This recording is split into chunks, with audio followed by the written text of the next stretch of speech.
Hello，大家好，我係楊千嬅。今日有機會出席支持呢個生前行動啦。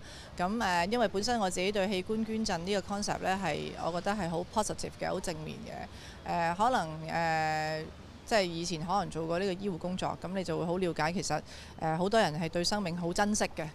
亦都當佢真係可以即係病呢，冇辦法，我哋控制唔到。但係當我哋仲可以有第二次嘅機會去生存嘅時候，嗰種喜悅或者嗰種即係嗰種充滿希望嗰個樣，我其實真係曾經見過，所以我好深感受。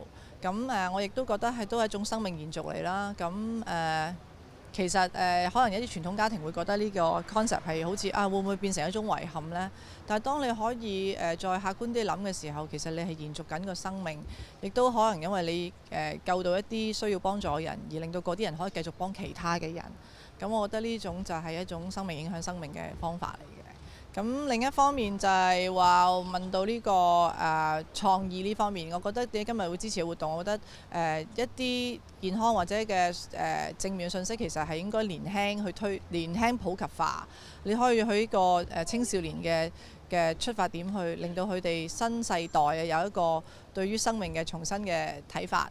咁我覺得亦都可以用佢哋有興趣嘅嘢啦，譬如可以提供佢哋嘅創意啦。譬如話今日短片製作，我覺得電影製作都係一種好有滿足感同埋好有趣嘅一種表達方法嚟嘅。咁我覺得除咗可以推廣一啲正面嘅信息之外，亦都可以提倡翻呢種創作力。其實我覺得就係非常之有意思啦。